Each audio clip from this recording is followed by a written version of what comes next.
बात किया जाएगा यूपी ट्रिपल एससी के सबसे पॉपुलर वैकेंसी, सबसे कम कट ऑफ वाली वैकेंसी, सबसे अच्छी वैकेंसी लेवल 6 कैटेगरी की, और सबसे ज़्यादा प्रमोशन वाली वैकेंसी के बारे में आपको एएसओ वैकेंसी।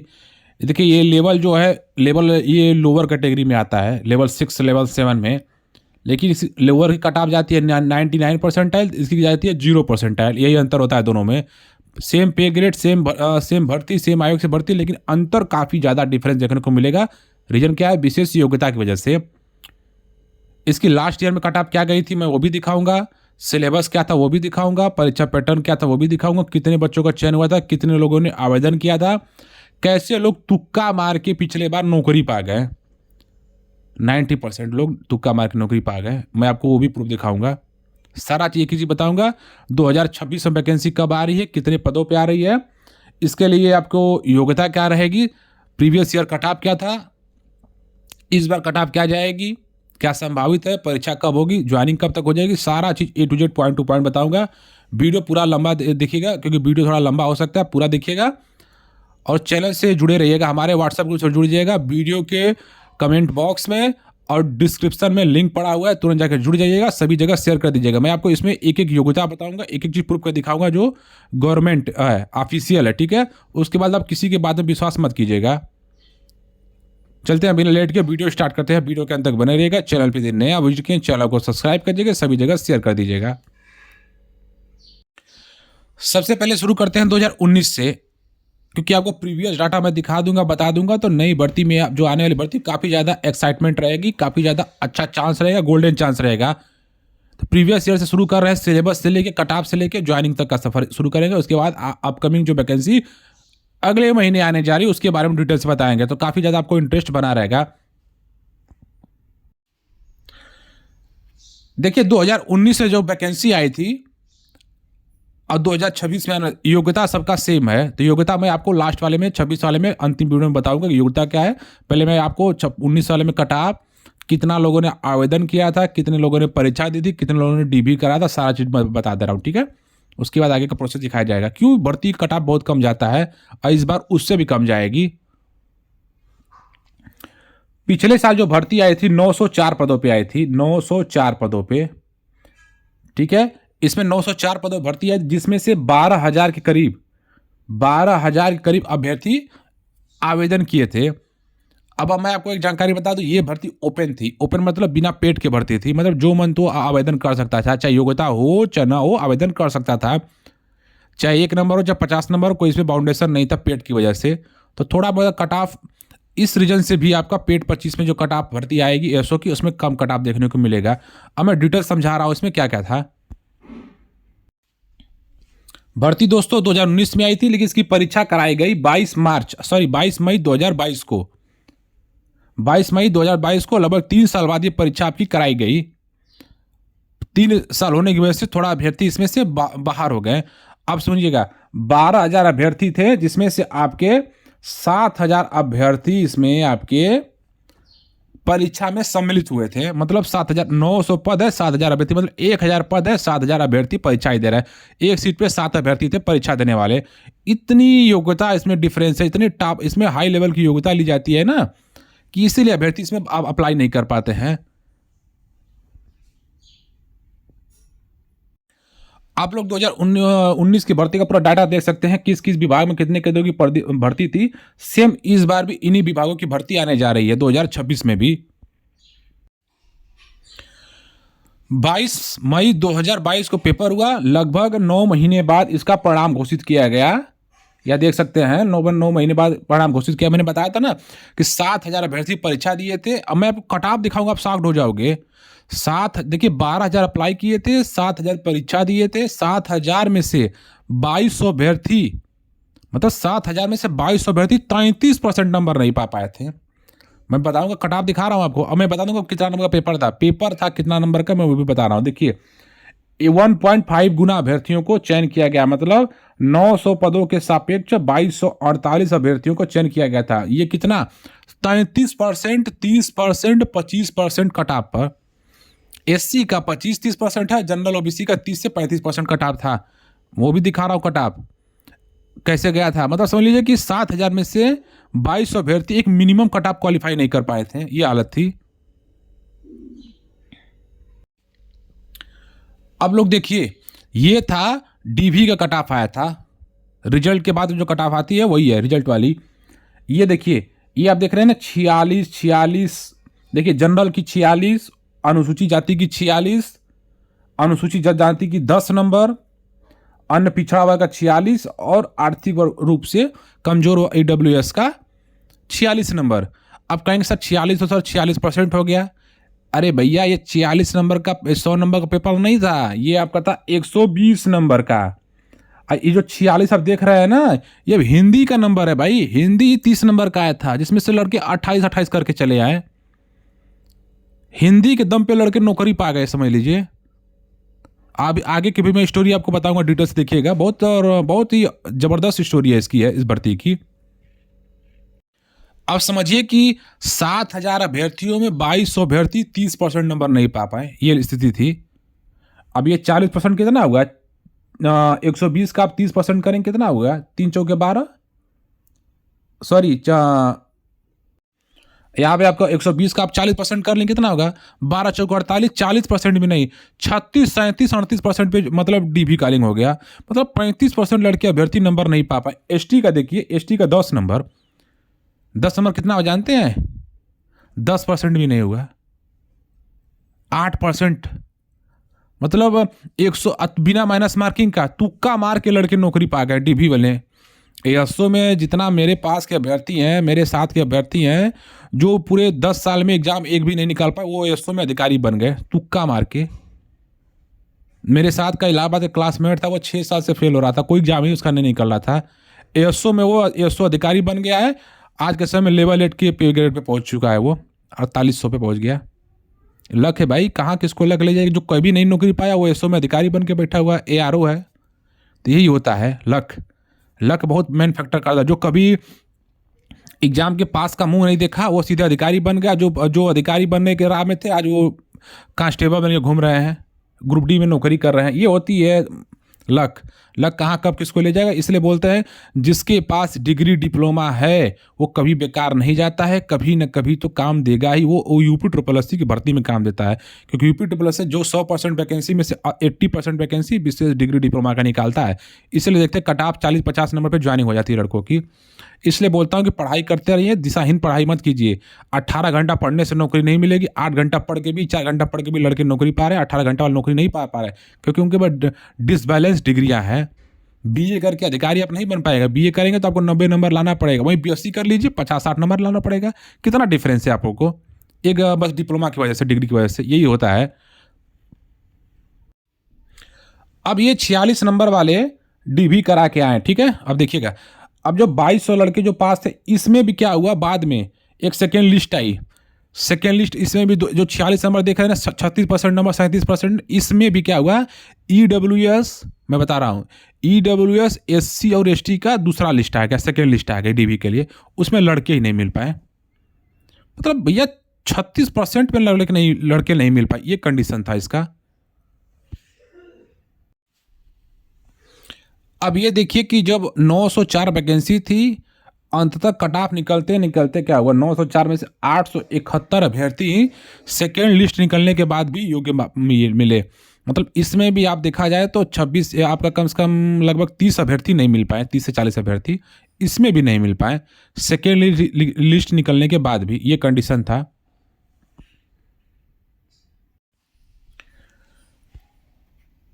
मैंने आपसे बोला था ना कि सेकेंड लिस्ट आई थी EWS SC ST की। अब देखिए, आर्थिक रूप से कमजोर 46 प्री के कट ऑफ गया था डीबी का, 46 पे ज्वाइनिंग हो गया, मतलब 1 नंबर कट ऑफ नहीं बढ़ा। अन्य पिछड़ा वर्ग का 3-4 नंबर कट ऑफ बढ़ा। SC का ST का कट ऑफ एकदम नहीं बढ़ा, वहीं पे ज्वाइनिंग हो गई। बस बढ़ा जनरल कट ऑफ क्या होता है कि अदर वैकेंसी के ओवरलैप करते, वो भी कितना कट ऑफ बढ़ा भाई, 50%। अब मैं आपको सिलेबस दिखाऊंगा 2019 का, देखेंगे शॉक्ड हो जाएंगे। 30 तो हिंदी आया था, 25 तो GK GS आया था, रीजनिंग आया था। लड़के उसमें तुक्का मार के नौकरी पाए हैं।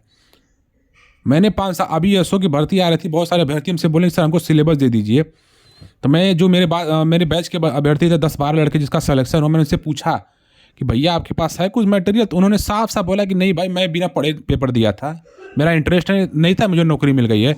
रीजन क्या था? सब लोग तुक्के मार के नौकरी पा गए। हिंदी आ रहा है 30 में से 28 कर दे रहे हैं, रीजनिंग कर दे रहे हैं 20 में से 20 कर दिए, ले नौकरी मिल गई, काम खत्म हो गया। तो ये होता है भाई गोल्डन। आज पीसीएस कैडर में नौकरी कर रहे हैं, जिसको आज तक होमगार्ड की परीक्षा नहीं निकली, वो आज पीसीएस बन के बैठा हुआ है। यही होता है लक, यही होता है लक फैक्टर। पढ़ाई करने से नौकरी नहीं मिलती है, ये जान जाइए आप लोग, लक बुक मैटर करता है। देख सकते हैं जनरल की 40 60 है, ओबीसी एससी एसटी ईडब्ल्यूएस स्वतंत्रता सेनानी 24 21 33 28 53 55, ये तो है भैया स्थिति। अब देखिए 2019 का सिलेबस है जो 2020 में आ गया था, मतलब 2 साल बाद भी पेपर हुआ तो भी स्थिति बेड़ा गर्क थी इन लोग की। अब देखिए मैं सिलेबस दिखा रहा हूँ आपको 2019 से एसओ का। ये देखिए आप लोग स्थिति, 30 नंबर हिंदी या 30 नंबर जीके यहीं पे ज्वाइनिंग हो गई। 30 नंबर हिंदी करके लड़के एससी एसटी ईडब्ल्यूएस से नौकरी पा गए। पेपर देखिए कितना, 120 नंबर का पेपर था भाई, 120 नंबर, समझ रहे हो? हिंदी 30 नंबर का था, GK GS 30 number, 60 number cutoff ही नहीं गई, जनरल की भी नहीं गई, जनरल भी 60-62 पे निपट गया। EWS 46, SC ST 46, OBC 50, Hindi करके लोग नौकरी पा गए। ये कंडीशन था। ये पोर्शन किसी को टच करने की जरूरत नहीं पड़ी। क्या जरूरत है भैया, हमको 1 नंबर भी नहीं आए, हो गया मेरा सिलेक्शन, तो क्यों मुझे परेशान होना है? अब पेपर का लेवल आप जाकर देख लीजिएगा, एसओ 2019-22 का घलुआ पेपर, हिंदी में 30 में 30 लड़के करके आए, तुक्का मार के, वो भी किसी के पास सिलेबस बताइए। जो लड़का नौकरी कर रहा है उसके पास आज तक बता रहा है कि मेरे पास कोई नोट्स ही नहीं है, मैं ऐसे ही पेपर दे के चला आया, हिंदी में कर लिया, 25-26 हिंदी कर लिया और सब तुक्का मार दिया, मेरा नौकरी हो गया। जो डीवी का कट ऑफ था वही ज्वाइनिंग पे कट ऑफ हो गया। तो यही लक होता है भाई। हिंदी 30 नंबर, सामान्य ज्ञान 30 नंबर, 30 नंबर आपका ये आपका स्टैटिक पोर्शन था और ये ऑप्शनल था, इसमें से कोई आपको 10 नंबर 30 नंबर करना था, कोई एक ठो ऑप्शनल था। इन दोनों की ज़रूरतें नहीं पड़ी अभ्यर्थी को, ना स्टैटिक पढ़ने की जरूरत पड़ी ना कॉमर्स की, सीधे 60 नंबर पे हिंदी करके नौकरी पा गए। तो यही भाई होता है। यही से मैं आपको दिखा रहा था, 120 नंबर पे 40-45 नंबर कट ऑफ गई थी, मतलब 40% कट ऑफ गई है। 40% भी नहीं, 38-36% पे ज्वाइनिंग हो गया, और वो भी लेवल 6 का पोस्ट, अधिकारी बन गए, सीधा अधिकारी। आज उनसे पूछो तो लेवल 8 पे पहुंच गए हैं वो लोग, लेवल 7-8 पे। ये सिलेबस 2019 वाले का। मैं 2026 का, आप चलते हैं सीधे 2026 पे जंप करते हैं हम सीधे हम लोग। ये है 2019 का सिलेबस, सॉरी आपका जो एलिजिबिलिटी क्राइटेरिया का है, ये 2019 का, यही 2026 में भी है। ये योग्यता है। मैं आपको अब 2026 के बारे में आ गया हूँ जंप करके, मैं 2026 की योग्यता के बारे में बता रहा हूँ आपका, जिसमें आपका पीजी डिग्री चाहिए, अब पीजी डिप्लोमा चाहिए, सॉरी डिप्लोमा चाहिए। वो पूरा डिटेल्स बता रहा हूँ, जो 19 में भी लिया था और 2026 में भी लेगा। 2019 में भी कट ऑफ होगी तो 2026 में 2-4-5 नंबर आगे पीछे कट ऑफ होगा, 10 नंबर, इससे ज़्यादा नहीं होगा।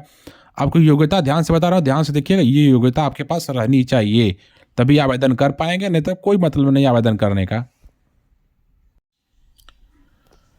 अब लोग देखिए ये योग्यता है, ठीक है, मैं इसको जूम कर दे रहा हूँ थोड़ा।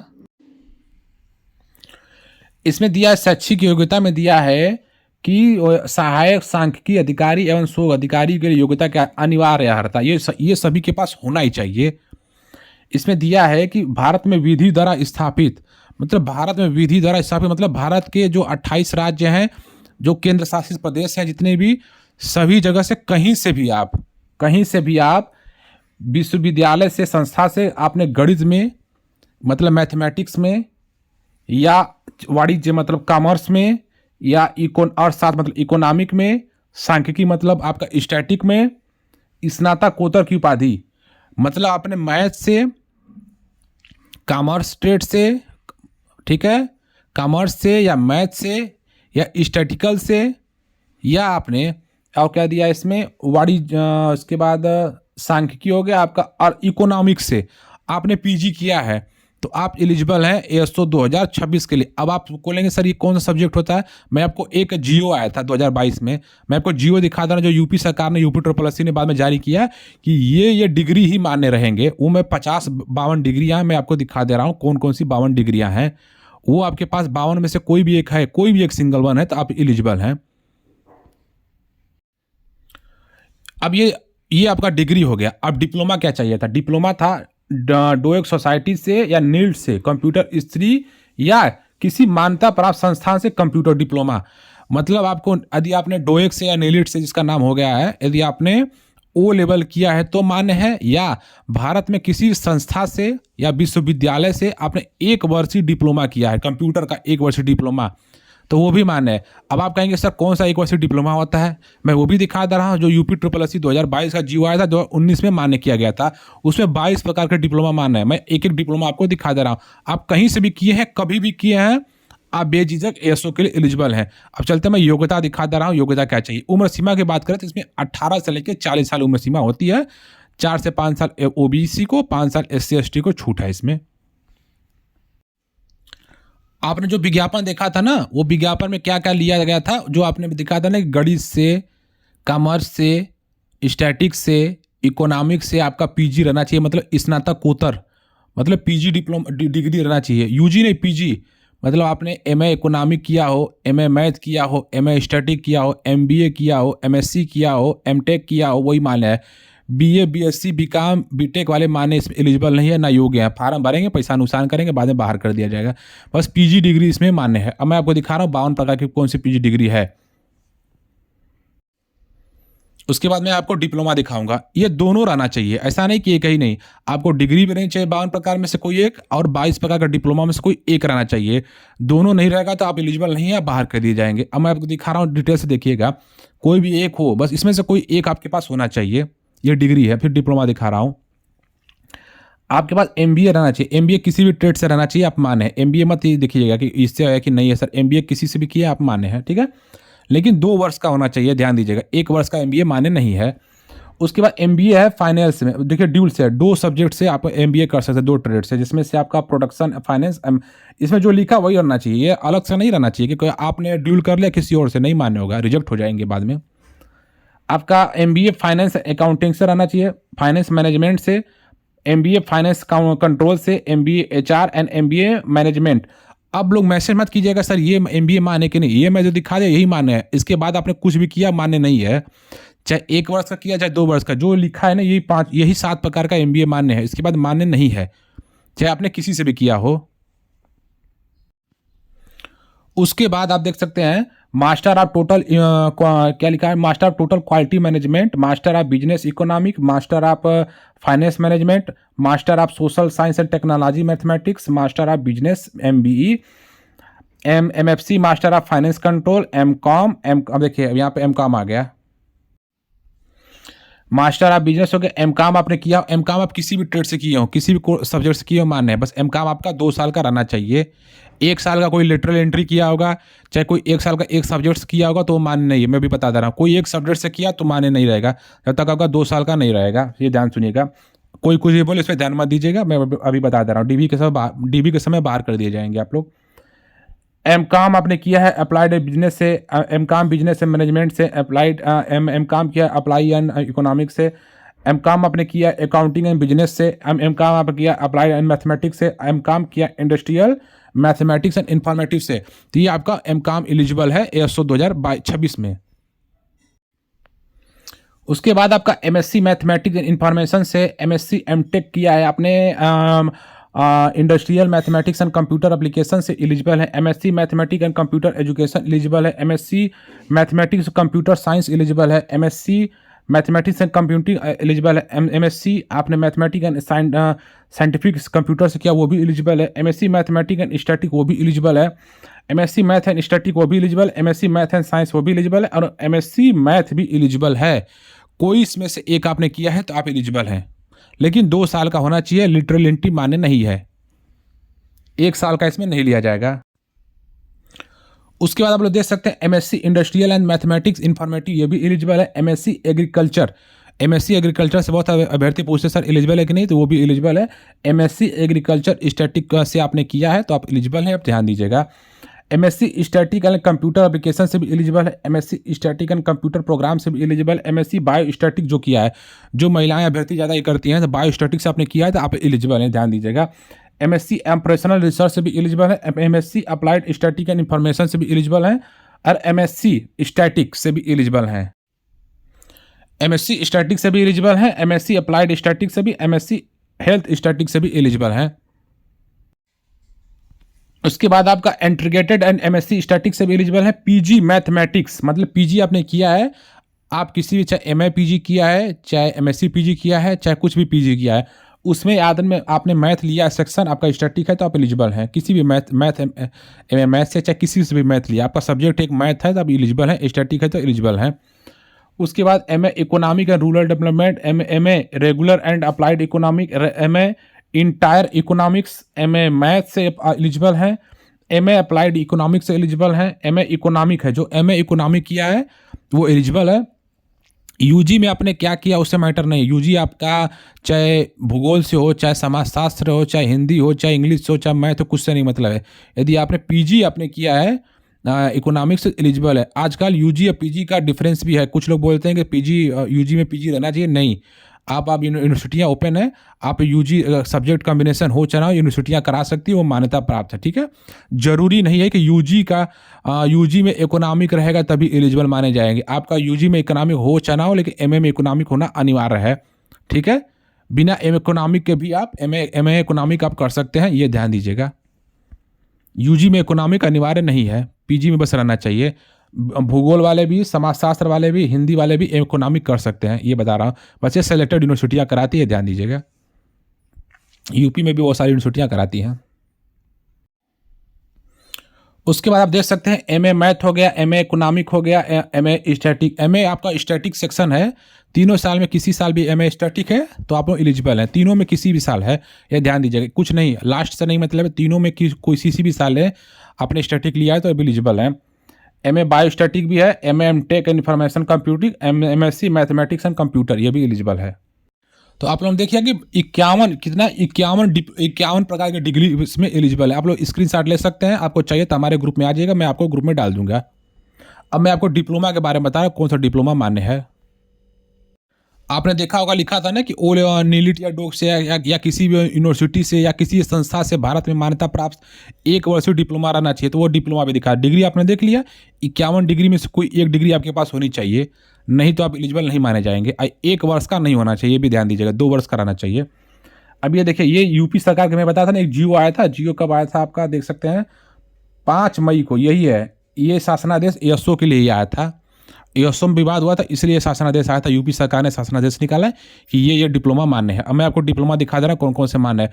कोई कुछ भी कर रहा है, कोई यूट्यूब टेलीग्राम वाला कुछ भी कर, उस पर ध्यान मत दीजिएगा। कुछ लोग आजकल द्वेष निकालने के लिए गलत बात बोलते हैं, बच्चों को बरगलाते हैं। कुछ लोग कंपटीशन कम करने के लिए बच्चों को बरगलाते हैं, डरवाते हैं कि करो वो करो, ये हो जाएगा वो हो जाएगा, होता कुछ नहीं है, ये सब फर्जी बात। ये वही हल्ला करते हैं जो बेरोजगार कैटेगरी के लोग हैं। नौकरी पेशा वाले लोग से पूछे, सच्चाई कुछ और होती है, ठीक है। जो बताने जा रहे हैं उसको ध्यान दीजिए। ये डिप्लोमा आपके पास एक रहना चाहिए, चाहे कब भी किए हैं, किसी तरह किए हैं, बस रहना चाहिए, सही रहना चाहिए, बस ये ध्यान दीजिए, सही रहना चाहिए। देखिए इसमें क्या लिखा है, कार्मिक विभाग, ये सरकारी है, जियो है, गवर्नमेंट ऑर्डर है। कंप्यूटर ओ लेवल तथा उसकी समकक्षता निर्धारण करने के संबंध में, ओ लेवल के समकक्ष, ये सरकार का जियो है। अब ये देख लीजिए, कमेटी बनाई गई उसने सौंपा था, ये देख लीजिए आप लोग क्या क्या। पहली लाइन पढ़िए आप लोग आसानी से। केंद्र, देखिए केंद्र, राज्य सरकार, किसी बोर्ड, किसी संस्थान, किसी यूनिवर्सिटी, किसी यूजीसी, नीलिट, मतलब इसमें कहने का मतलब कि भारत के किसी भी कोने से आप किसी संस्थान से किए हैं, राज्य सरकार की कोई संस्था है, केंद्र सरकारी कोई संस्था है, कोई यूनिवर्सिटी है, कोई यूनिवर्सिटी के बाद है, कोई यूनिवर्सिटी है जो यूजीसी से प्रमाणित हो, जो भी कहीं से भी किए हैं आप, 1 वर्ष का डिप्लोमा किए हैं, आप माने हैं। बस यूनिवर्सिटी की वेबसाइट पे आपका डाटा रहना चाहिए, आप एलिजिबल हैं। किसी के बकावे मत आइए कि ये हो जाएगा वो हो जाएगा, कुछ नहीं होता है भाई, आराम से नौकरी कीजिए। एएसओ में अभी 19 वाले में लड़के कर रहे हैं, ठीक है, ये आपको दिखा दे रहा हूँ। दूसरी लाइन, केंद्र सरकार किसी भी बोर्ड, यूनिवर्सिटी, यूजीसी, नीलिट, डोएक से मान्यता प्राप्त सरकारी संस्था में से 10+2 के उपरांत कंप्यूटर में कम से कम 1 वर्ष का डिप्लोमा होना चाहिए। आपने 12 पास कर लिया है, आपके पास एक डिप्लोमा होना चाहिए। मैं आपको दिखा दे रहा हूं कौन कौन सा। आप देख सकते हैं DOP, diploma in office autonomous publication, ये आपका रहना चाहिए। डोमा रहना चाहिए। ADC, advance diploma in computer रहना चाहिए। एडीसीए, कुछ लोग बोलते हैं एडीसीए क्या होता है, एडीसीए मान्य है। ADC advance diploma in computer, बस सही संस्था से, सही जगह से, सही यूनिवर्सिटी से लेना चाहिए, फर्जी ना रहे, बस ये ध्यान दीजिएगा। देखिए ये सरकार का जियो है, गवर्नमेंट ऑर्डर, यूपी गवर्नमेंट का है। उसके बाद देख सकते हैं एडीसीएच, एडीसीपी, डीसीए भी मान्य है। ये डिप्लोमा इन कंप्यूटर एप्लीकेशन भी मान्य है। डीसीएफए, डीसीएस, डीसीटीटी, डीआईपी, डीआईएसए, ये सारे डिप्लोमा मान्य है। डीआईएसएम, डीआईटी, डीआईटी आप लोग पूछेंगे, मैं डीआईटी खुद कराता हूँ तो बता दे रहा हूँ। डीआईटी का ये सरकारी है, जैसे नीलिट कराती है ना, वैसे यूपी सरकार की यूपी डेस्को कराती है, ये भी सरकारी है। डीआईटी मान्य है, देख लीजिए डीआईटी इसमें लिखा है, डिप्लोमा इन इंफॉर्मेशन टेक्नोलॉजी, ये मान्य है। डीएसटी, डीटीपी, एमडीसीए, डीएमडीसीआईएस, ये भी मान्य है। उसके बाद एमडीटी, एमओएसपी, सीआईएसएन, एडीएसटी, एडीएचएन, एडीआई, एडीपी और एडीएससी, ये सारे कोर्स मान्य हैं। फिर एडीआई, एडीपी, ये सब देखिए। पीजीडीसी, देखिए कुछ पीजीडीसी करते हैं, कुछ पीजीडीसी डीडब्ल्यू होता है, ये भी मान्य है। देखिए ये भी माने, ध्यान दीजिएगा। वेब वाला, वेब डिजाइनिंग, मतलब इसमें मैं डाउट दूर कर दे रहा हूँ। एक जैसे नीलिट कराती है ना, सॉफ्टवेयर से कराती है, एक हार्डवेयर से कराती है। तो इसमें कुछ क्या होता है, कुछ विभागों में सॉफ्टवेयर वाला मान्य होता है, हार्डवेयर वाला मान्य नहीं होता। लेकिन यूपी ट्रिपल एसओ में आपने नीलिट से चाहे ओ लेवल किया है, हार्डवेयर से, सॉफ्टवेयर से, वो भी मान्य है। पीजीडीसी आपने हार्डवेयर से किया है, वो भी मान्य है। आपका डाउट मैं दूर कर दूँ। उसके बाद देखिए आगे क्या लिखा है। केंद्र सरकार के किसी भी बोर्ड, विश्वविद्यालय, यूजीसी, नीलिट, डोएक से मान्यता प्राप्त किसी संस्थान से 10+2 या स्नातक के उपरांत की गई जाने वाली 1 वर्षीय डिप्लोमा, जिससे मतलब आपने यूजीसी से या किसी संस्थान से, या 10+2 के बाद किसी भी संस्थान से, बोर्ड से या यूनिवर्सिटी से, भारत में 2800 यूनिवर्सिटी, राज्य के किसी भी यूनिवर्सिटी से आपने पीजीडीसीए, डीसीए परीक्षा उत्तीर्ण की हो। यदि आपने पीजीडीसीए किया है, डीसीए किया है, तो आप मान्य है। उसके बाद देखिए यूपी डेस्को, मैं अभी ऊपर बोला था ना, UP Desco, DIT UP Desco कराती है, देखिए आ गया। यूपी डेस्को से कम 1 वर्ष का डिप्लोमा मान्य है। जो भी डीआईटी किया है, इक्विवेलेंट भी किया है, यदि आपने एमएससी एमटेक के साथ डीआईटी किया तो ये मान्य है। सर्टिफिकेशन कोर्स में आता है तो इसलिए मान्य है, ध्यान दीजिएगा। स्नातक स्तर पर कम से कम आपने यदि स्नातक किया है, चाहे बीए किया है, चाहे बीकॉम किया है, चाहे बीसीए किया है, चाहे बीएससी कंप्यूटर किया है, चाहे बीटेक कंप्यूटर किया है, तो आपको डिप्लोमा करने की जरूरत नहीं, आप ऑलरेडी मान्य हैं आपके, क्योंकि बस आपके किसी सब्जेक्ट में बीएससी कंप्यूटर एलिजिबल है, बीसीए एलिजिबल है, बीटेक कंप्यूटर एलिजिबल है, ये सारे एलिजिबल हो। किसी भी सब्जेक्ट में एक आपका कंप्यूटर है तो आप लोग एलिजिबल हैं, ये ध्यान दीजिएगा। देखिए बीएससी आईटी, एमसी, देखिए एमटेक, लेबलानी, पता नहीं क्या लिखा, A level, B level, C level, BCA, MSc cyber law and security, BSc में कंप्यूटर साइंस, कंप्यूटर एप्लीकेशन, ये सारे एलिजिबल हैं। उसके बाद देखिए केंद्र सरकार, राज्य सरकार, बोर्ड, यूनिवर्सिटी, यूजीसी, नीलिट, डोएक से किसी भी मान्यता प्राप्त सरकारी, देखिए इसमें क्या लिखा है, प्राप्त सरकारी या निजी संस्था से, मतलब प्राइवेट जो संस्था कराती है ना जो डिप्लोमा कोर्स, वो भी मान्य है, ध्यान दीजिए। कोई लफड़ा नहीं है, बस सही रहना चाहिए, आपका अप्रूव रहना चाहिए, और कोई दिक्कत नहीं है। आपने 1 वर्ष डिप्लोमा कोर्स किया तो मान्य है। मतलब सब मिला जुला के यही लास्ट में बोलूँगा, कहीं से भी किसी भी संस्था से, प्राइवेट, सरकारी, गैर सरकारी, यूनिवर्सिटी, यूजीसी प्राप्त, कहीं से भी आपने एक कंप्यूटर ले लिया है 1 साल का, तो भैया मान्य है।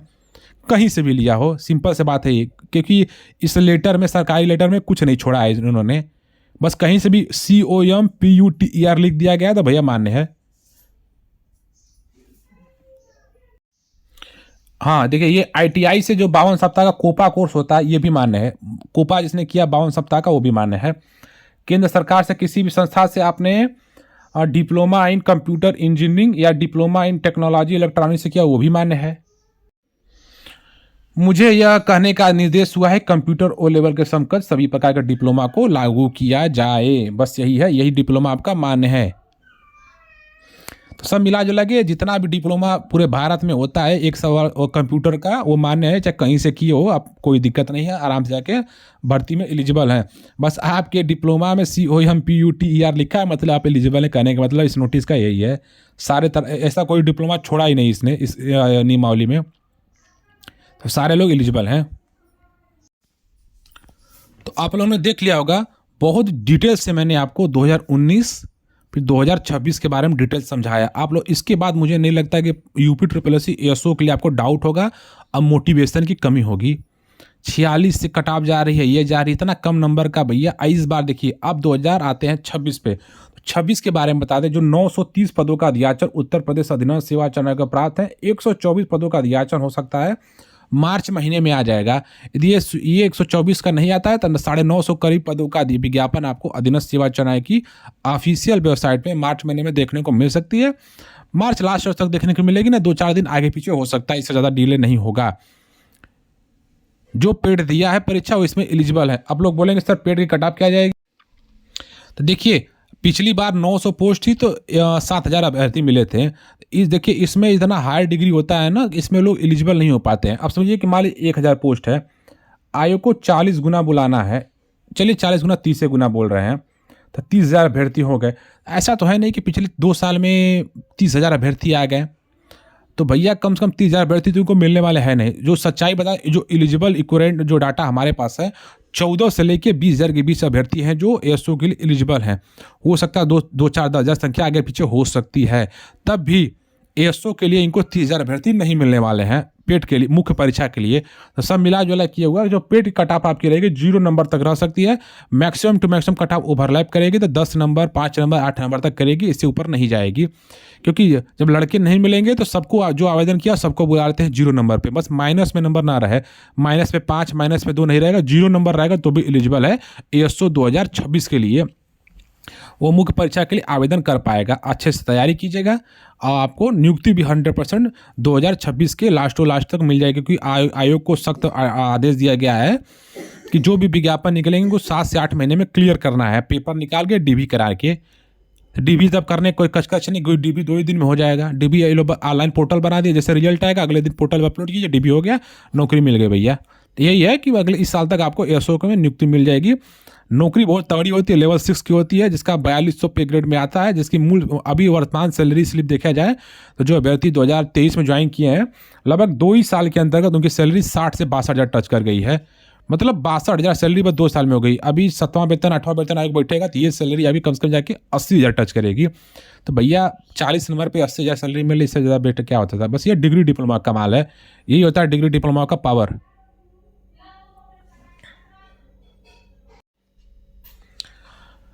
फाइनल कट ऑफ ज़्यादा चिंता मत कीजिए, तैयारी कीजिए। सिलेबस की बात करें, सिलेबस ज़्यादा कुछ अंतर नहीं मिलेगा आपको। हिंदी इसमें मिलेगा, हिंदी रहेगा, UP GK रहेगा, कंप्यूटर रहेगा, जनरल नॉलेज रहेगा, करेंट अफेयर रहेगा और स्टैटिक रहेगा। यही 6 पोर्शन आप लोग पढ़ लीजिए। हिंदी आपका 20 क्वेश्चन रहेगा, हिंदी 20 क्वेश्चन, UP GK आपको 15 क्वेश्चन, कंप्यूटर आपको 20 से 25 क्वेश्चन, कितना हो गया 15 30 30 50। यहीं से आप नौकरी पा जाएंगे, इसके ऊपर जाने की जरूरत नहीं, लेकिन फिर भी बता दे रहा हूँ। आपका GK GS कंप्यूटर मिला के 20 नंबर रहेगा, 10 नंबर हिस्ट्री एंड भूगोल उगोल रहेगा 80 नंबर, और 20 नंबर का आपका स्टैटिक आएगा। यही आपका सिलेबस है, यही सिलेबस के अनुसार तैयारी कीजिए। Hindi, UP GK, computer, general knowledge, current affair, static, यही पोर्शन तैयारी कीजिए, आप लोग की नौकरी लग जाएगी। इससे ऊपर पढ़ने की जरूरत नहीं है। विस्तृत जानकारी के लिए चैनल को सब्सक्राइब करिए। काफ़ी लंबा वीडियो हो गया, चैनल को सब्सक्राइब करके सभी जगह शेयर कर दीजिएगा। तैयारी कीजिए, 1-1.5 महीना में वैकेंसी आपको देखने को मिल जाएगी। और भी कोई जानकारी चाहिए तो नीचे कमेंट कीजिएगा, सभी जगह शेयर जरूर कर दीजिएगा। जल्द से जल्द एक नए वीडियो के साथ मुलाकात होगी। जय हिंद।